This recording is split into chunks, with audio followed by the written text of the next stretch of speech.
jannatul firdausi nuzulan khalidina fiha la yabghuna anha hiwala. Kalau kana al-bahru midadan li kalimati rabbi lana fidal bahru qabla an tanfada kalimatu rabbi walau ji'na bimithlihi madada. Qul innama ana basyarum mislukum yuha ilayya annama ilahukum ilahu wahid faman kana yarju liqa'a rabbih falyamal amalan shalihan wa la yusyrik bi ibadati rabbih ahada. Hadirin rahimakumullah, ini pertemuan terakhir juga tahun terakhir ya, hari terakhir dari tahun 2002. Ini suratnya surat Al-Kahfi, ayat terakhir. Iya. Yang sebelumnya dijelaskan bulan berakhirnya tahun 2002 ini jangan merasa kita punya amal. Sebab belum tentu amal yang kita duga itu amal kebaikan, seperti ayat yang kemarin. Siapa sih orang yang paling merugi itu? Bil aksarina a'mala, orang yang paling merugi dan beramal itu alladzina dalla sa'yuhu fil hayati dunya wa hum yahsabuna annahum yuhsinuna sunna. Orang yang perjalanannya sesat di kehidupan ini, tapi dia menyangka dia telah berbuat baik. Dan semakna dengan ayat ini ada Al-Quran, afaman zuyyina lahu su'u amalihi fara'ahu hasanah. Afaman zuyyina lahu su'u amalihi fara'ahu hasanah.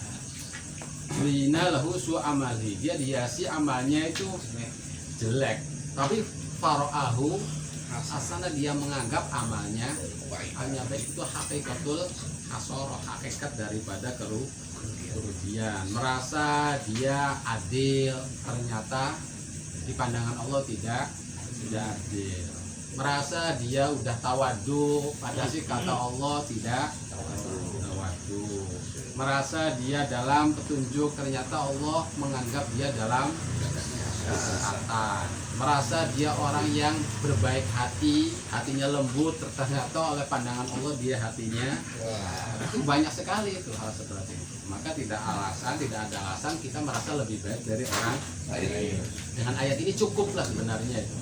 Dengan ayat ini cukup, itu tidak ada alasan kita merasa lebih baik dari orang lain. Sebab amal baik kita itu tidak mesti dianggap baik oleh Allah. Sebab ayatnya jelas, apa zina amalihi fara'ahu hasanah. Kita melihat berapa amal-amal baik. Aksarin amala ala dolla saya fi wa hum yasabuna annahum yusinuna sunnah. Alhamdulillah. Sebab apalagi kita hidup di zaman akhir. Di zaman akhir. Sebab yang namanya kan kita kan yakinlah bahwa dunia ini adalah mazra'atul akhirat, mazra'atul akhirat. Lah berarti kalau mazra'atul akhirat berarti nanti panennya apabila kita menanam kebaikan itu apa? Benar baik atau tidaknya nanti di akhirat gitu. Hasilnya panennya itu. Lah sedangkan zaman akhir itu biasanya akhir wereng. Ya, amal itu akhir penghancur. Beda dengan zaman dulu, penyakit padi dengan zaman sekarang itu beda penyakitnya. Ya begitupun amal zaman dulu penyakitnya itu beda dengan zaman sekarang gitu. Beda penyakitnya itu, hamanya amal itu seperti ujub, rijal, takabur. Itu hama-hama amal itu. Alhamdulillah. Cukup buat kita untuk kita merasa seperti itu. Terus lah sesuai dengan kebiasaan Allah, adat Allah itu kalau menceritakan sifat-sifatnya orang kafir, lalu menceritakan sifat-sifatnya orang mukmin, menceritakan balasan-balasan orang berbuat jelek, Allah pun nanti dibandingkan dengan menceritakan tentang balasan-balasan orang yang baik. Pertemuan minggu kemarin menjelaskan balasan orang yang kafir terhadap ayat-ayat Allah. Apa mereka balasannya? Habitat a'maluhum, hancur semua amalnya, tidak ada nilai sama sekali di pandangan Allah. Apa jazauhum? Jazauhum jahannam. Naudzubillah.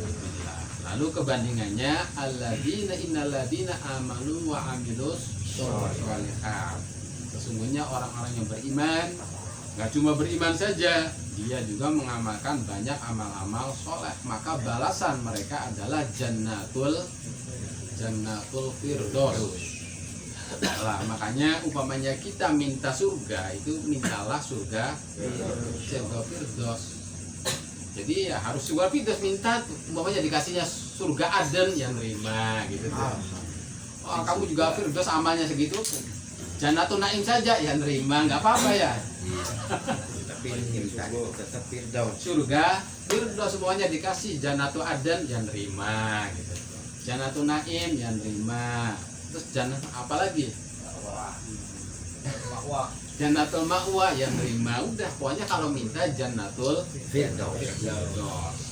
Sebab Jannatul Firdaus ini bahasanya wasat. Wasat itu kalau dibacanya wastu berarti tengah-tengah. Surga Firdaus itu tengah-tengah di surga. Tapi kalau dibacanya wasat berarti surga ada surga pilihan. Jadi apa wastu, apa wasatu. Di sini kan apa? Kalau wastul jannah berarti tengah-tengahnya surga. Tapi kalau wasatul jannah berarti surga pilihan. Berarti kalau neraka kan posisinya apa? Jahanam paling atas, terus ke bawah undang-undangan ya. Itu kalau surga firdaus posisi apa tengah-tengah yang paling tinggi berarti posisinya lingkaran surga itu. Nah, seperti itu apa sop lah. Jadi sopnya surga kan ada berapa itu? 120 sop. Ada 120 umat Nabi Agung Muhammad SAW menguasai 80 sop di surga. Yang sisanya 40 sop itu diberikan kepada umat-umat yang lain. Berarti kalau sop itu surga tengah-tengah berarti posisinya dia melingkar.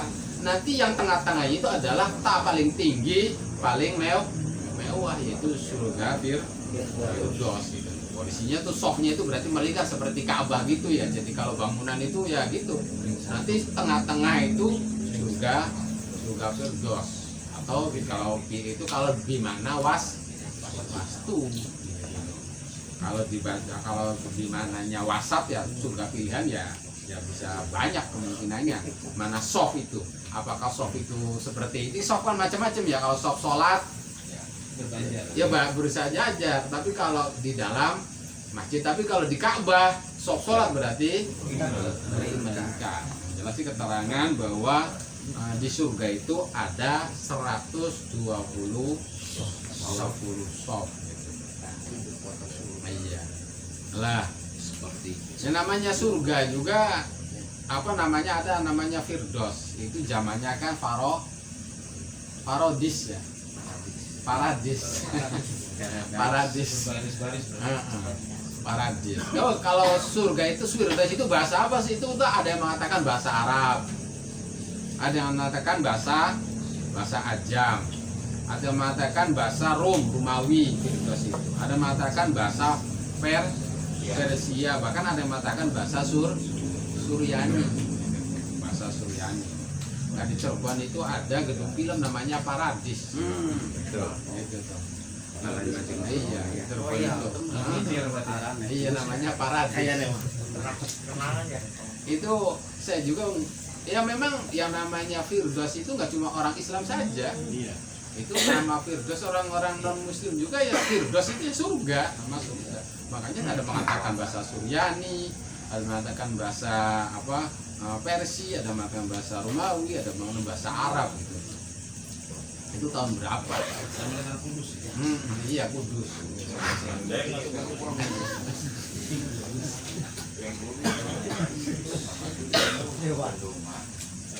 Nah, makanya ya pernah ceritanya di Cirebon itu kakek saya itu waktu ada pertama sekali gedung film itu namanya Paradis, itu di daerah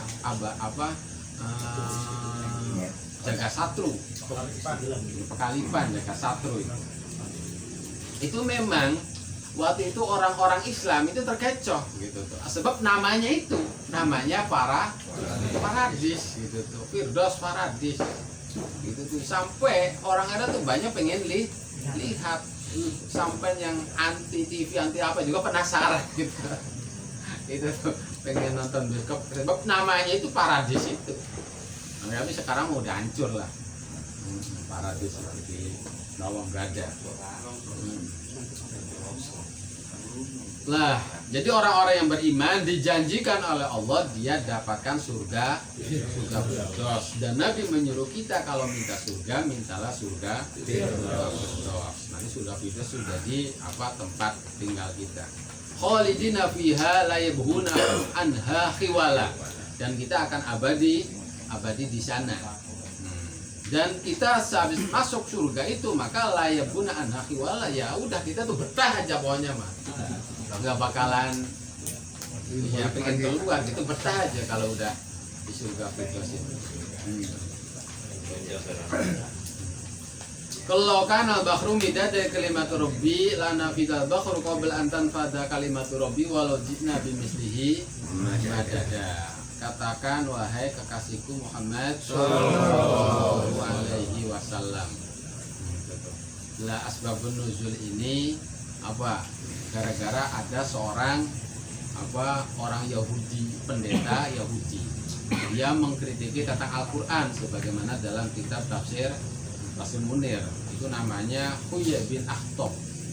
Dalam kitab kalian, kata pendeta Yahudi, wa may yu'til hikmah faqad utiya khairan katsir. Barang siapa yang diberi hikmah oleh Allah maka dia telah dikasih sesuatu yang sangat banyak, luar biasa. Tapi ayat lain wa ma utitu minal ilmi illa qalil. Itu apa-apaan katanya? Katanya wa may yu'til hikmah faqad utiya khairan katsir. Tapi ayat lain wa ma utitu minal ilmi illa qalil. Akhirnya turunlah ayat tadi kalau kana bakru bijadali kalimat. Artinya apa? Hikmah. Orang dikasih hikmah itu maka dia telah dikasih khairun katsir walakinahu qatratun min bahri kalimah. Tapi hikmah itu walaupun dia dikasih sesuatu yang sangat berharga, tapi kalau dibandingkan dengan kalimat Rabbi itu adalah sebatas cuma satu tetes saja. Sebatas satu tetes saja. Min bahri kalimatillah. Hanya ada cerita Nabi Musa tentang ilmu Allah. Ilmu Allah, kita tuh ilmu Allah tuh seberapa sih? Hanya udah kamu lihat tuh, ada burung yang di laut, terus akhirnya dia meminum, akhirnya terbang lagi. Lah air yang menempel di paruhnya burung itu adalah ilmu yang Allah berikan oleh manusia. Semua manusia itu tuh ilmu yang Allah berikan kepada manusia sebatas seperti air yang menempel di paruhnya burung. Tapi ilmu Allah bagaikan lautannya, jadi tidak ada apa-apanya. Jadi ilmu berapapun banyaknya manusia itu ya sebatas air yang menempel di paruh burung itu sebatas. Dan itu bukan satu orang, semua makhluk yang ada di bumi itu ilmunya itu umpamanya dijadikan satu itu sebatas itu saja. Sebatas apa yang menempel di paruh burung sewaktu dia habis minum di air laut. Lah air lautnya adalah ilmu Allah. Dan ayat ini pun ada ayat lain kan malahan apa? Mim ba'dihi sab'atu abhurim ma nafidat kalimatu. Itu malahan 7 kali ini kan andai saja lautan itu jadi tinta dan apa? Jadi tinta di kalimatillah. Terus kalau dalam ayat lain ma'fil ardi min syajaratin ahlam. Lah pohonan itu jadi penanya. Jadi penanya. Pepohonan di dunia itu jadi penanya. Lautan itu jadi tintanya. Habis pohon, habis tinta masih belum selesai untuk menulis kalimat Allah. Bahkan mimbadi sab'atu abhur, sampai dikasih 7 lautan lagi, tetap aja kalimat Allah itu. Jadi tidak terbatas lah, tidak terbatas. Apalagi cuma pengetahuan Allah, kita belum makan, kita belum, ya sangat itu sekali lah. Apalagi cuma untuk mengerti sebatas itu. Allah itu sangat tahu sekali kita ya tidak masalah gitu.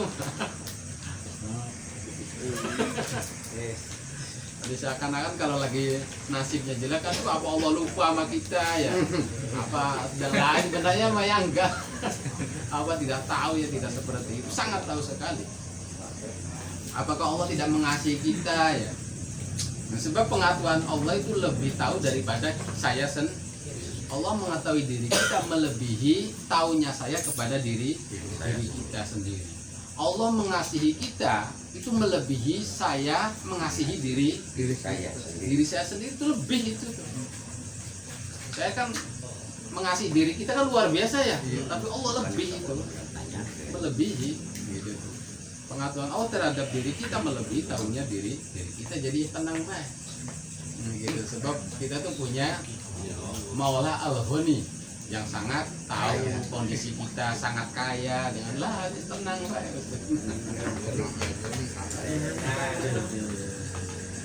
Nyantai dong saya. Nyantai. Qul innama ana basyarum mislukum yuha ilai.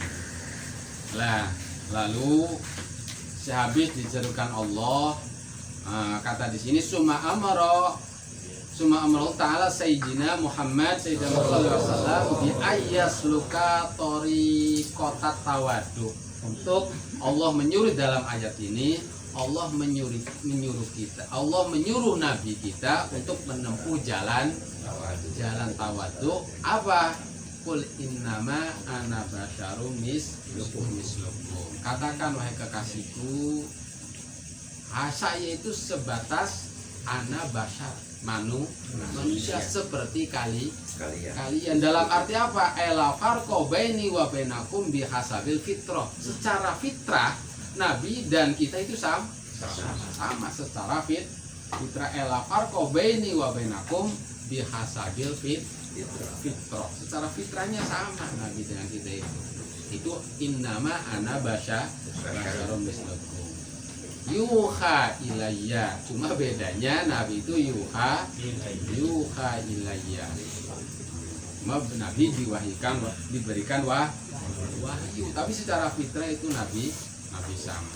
Lah kenapa hubungannya, kata Imam Nawawi itu Allah dengan ayat ini menyuruh Nabi untuk menempuh ketawaduan? Sebab sebelumnya ayat tentang keilmuan. Sebab seringkali orang sombong itu dengan keilmuannya, seringkali dengan keilmuannya. Jadi wah kayaknya tuh Nabi tahu kalimatullah. Kata Allah, innama ana basyarum mislukum yuha ilayya. Nah, terus faman kana yarjin inna yuha ilayya annama ilakum illa wahid. Sungguhnya Tuhan kalian adalah Tuhan yang satu. Faman kana yarju liqa rabbih falyamal amalan sholihan wa la yusyrik bi ibadati rabbih. Ada barang siapa yang menginginkan, berangan-angan ingin bertemu dengan Tuhannya, maka beramalah amal soleh. Tapi amal solehnya itu wala yusyrik bi ibadati rabbih. Ada jangan sampai amal solehnya itu disekutukan dengan lainnya. Disekutukan dengan lainnya, jadi jangan sampai. Kalau kita menyekutukan amal soleh kita dengan yang lainnya, tidak bakalan bertemu. Makanya ada ulama yang meyakini bertemu Allah itu tidak cuma di akhirat, di dunia pun bisa. Apa ayatnya ini? Setiap kita beramal soleh pasti di situ iliko arob. Kita sholat, selama sholatnya ikhlas, maka kita bertemu dengan Allah.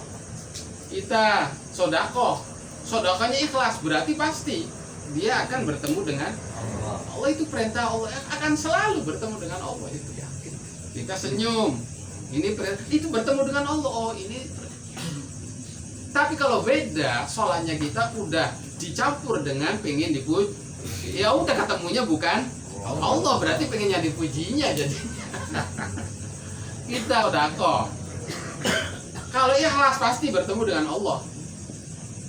Tapi kalau tidak ikhlas, ketemunya dengan orang yang nah kita sodako pengen dipuji oleh si A, maka kita sodako itu ketemunya dengan si A. Kapan dia memuji kita? Nah itu ketemunya itu. Tapi kalau lillah, maka kita langsung bertemu dengan Allah. Makanya apa? Pemangkana yarju liqa rabbih, barang siapa yang ingin bertemu dengan Allah, falyamal amalan. Tidak amal sholat saja, tapi wala yusyrik bi ibadati rabbih. Ada, jangan sampai disekutukan. Nanti kalau disekutukan Allah tidak terima. Udah kamu lihat situ aja lah. Ketemunya sama yang kamu sekutukan saya. Nah, Allah tidak terima sebab Allah sangat pencemburu. Malah di sini juga bisa dikatakan bahwa yang namanya kita tidak menyekutukan Allah dalam amal, tetap itu ada klasifikasi gitu. Maka dalam hal ini ada marotib yang paling rendah, tingkatan rendah, tingkatan pertengahan, ada tingkatan paling tinggi. Jadi fal marotib salas, tingkatan amal soleh itu 3. Pertama, man aroda bi amali al-had al-fani. Dia mengamalkan amal soleh tapi tujuannya adalah had al-sani, bagian yang rusak. Saya pengen sholat, saya pengen sholat duha, saya pengen baca Quran, tapi pengen rezekinya jembar di dunia. Nah, itu had al-fani itu. Saya pengen sehat terus, saya pengen sholat duha, baca Quran, pengen anak istrinya soleh. Itu termasuk had al-fani itu, bagian yang rusak. Duha pengen rezekinya jembar, sehat terus, itu berarti bagian yang itu paling rendah. Ya nggak apa-apa itu, kita mengejar itu tuh, tetapi itu martabat yang paling rendah. Bahwa adna fi adnal marotib. Wa man aroda al khauf minal iqab wal fawz bi jazili sawab bahwa a'la minhu. Tapi kalau kamu sholat gimana ya saya pengen masuk surganya surga Firdaus, saya tidak mau pengen dimasukkan ke neraka. Ya itu ya tingkatan pertengahan di atas yang tadi. Jadi walaupun dia di dunianya sengsara, sakit-sakitan, tetap amal solehnya semang sebab tujuannya bukan itu, tapi surga Firdaus atau tidak masuk neraka, tidak peduli. Walaupun dia manapun dia kehidupan di dunia ini nggak peduli, tetap aja semangat terus dalam beramal soleh sebab tujuannya bukan dunia, bukan hadul fani. Nah tapi alai yang paling tinggi, man aroda wajhallah, orang yang beramal soleh tujuannya semata-mata Allah, tidak pengen surga, tidak takut neraka, apalagi tujuan dunia. Jadi liwajillah la nuridu minkum jazaa wala syukura. Dia berbuat baik kepada orang lain, tidak ingin balasan, tidak ingin diterima kasih, ya tidak ingin untuk terima kasih juga. Umpamanya dia dikasih sama orang lain, tidak ada harapan supaya terima kasih, enggak perlu dia. La nuridu minkum jazaa wala syukura. Ya hadirin rahimakumullah, intinya pada malam ini membahas tentang janji Allah kepada orang yang beriman dan yang beramal soleh. Itu dia akan dimasukkan abadi di surga Firdaus. Kalau udah masuk ke sana pasti akan betah. Terus kita meyakini bahwa ilmu Allah, kalimatullah, itu umpamanya lautan dijadikan tinta dan pepohonan dijadikan pena, itu tidak bakal habis untuk menulis kalimatullah. Bahkan 7 kali lipat lautan, 7 kali lipat pepohonan yang ada di bumi ini tetap belum akan habis. Jadi jangan merasa kita tidak diketahui oleh Allah kondisi apapun. Terus kita juga kalau pengen ketemu dengan Allah, maka falyamal amalan sholihah, dengan tanpa memusyrikkan amal sholat itu kepada selain apapun, siapapun kepada Allah, pasti kita akan liqa rabbi. Amal sholat apapun lah, akan bertemu dengan Allah alam ya enggak.